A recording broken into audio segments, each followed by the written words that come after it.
What's going on, everybody? Welcome to Brutal Planet Comics. I'm your host, Straight the Root Daniels. It was more news. Happy Monday to you all. I hope you all had a fantastic weekend. Oh, Delali. Last weekend, we had ourselves an absolutely fantastic film in Across the Spider-Verse. This week, we have Transformers Rise of the Beast, which, as everyone expected, was a mixed bag and a bit of a mess. Now, on one hand, some folks really excited just to see the explosions and stuff like that, which, nobody loves lasers and explosions and dinosaurs more than I do. But at the same time, a lot of people were disappointed at the fact that, once again, it focused way too much on the human characters and not pretty much at all on the Maximals and what we really came to see. Transformers doing Transformers things. So, if people are enjoying themselves, that's cool, but at the same time, for me, wasn't really there. But I found this pretty interesting article from The Guardian, which I usually try to stay away from, but I thought it was pretty interesting. Transformers Rise of the Beast, another thunderous mess. So let's jump into this article a little bit, see the meat and potatoes, and see what this reviewer had to say. In the early 1990s, a subspecies of Transformers, the part animal, part robot Maximals, joined forces with Optimus Prime and his Autobots to fight against a ruthless foe, the Terracons, who are in the service of Unicron, a planet-munching monstrous deity. We know all this because every 10 minutes or so, the emphatic bombast of Transformers Rise of the Beast grinds to a halt so that one or more of the characters can explain the story to us.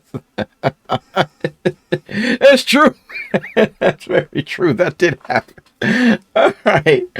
Well, let me pause for a second. First of all, the fact that there were that the Terracons were the villains, I had a problem with that. I wanted to see the Predacons personally because the Maximals, but I'm a lore guy and I like the old stuff.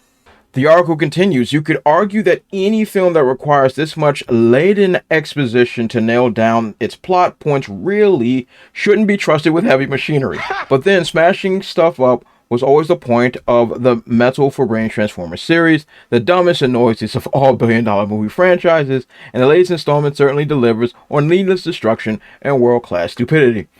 Plus points include a punchy soundtrack of the 90s hip-hop and Anthony Ramos and Dominique Fishback heroically holding their own as the hapless humans roped into the Transformers' thunderous mess. So ultimately, what do I think about all this? Look, it's been a problem with the entire franchise. When you just continuously focus on human characters, when the fans are just wanting you to see Transformers do Transformers things, you always are gonna lose me at this point. So this film was definitely just not for me. For those that enjoyed it, good for y'all, but it just was not my cup of tea at all. That a lot of the designs for some of the Transformers were just kind of off-putting to me. Wheeljack, especially, like what they do to Wheeljack, and like there weren't a lot of Maximals in this joint. Cheetor didn't really have anything to say. There was no Rat Trap. Rhinox didn't have anything to say. Like it was a big missed opportunity with what could have been done with the Maximals. Plus, there were no Predacons, so I don't get T-Rex Megatron. So like a lot of this stuff didn't really do it for me.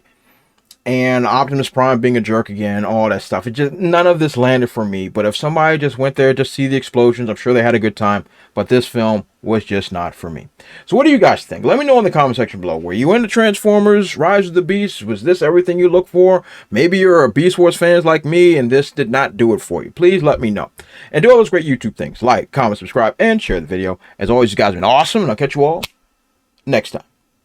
Also, if you want to support my channel, check out SpinWiz.com or download the SpinWiz app and check out my comic series, Treble. It was written with a lot of love and it was definitely my favorite comic series to write. I've also written it in English and in Spanish, so whatever floats your boat, I got it for you. Thanks again and check it out.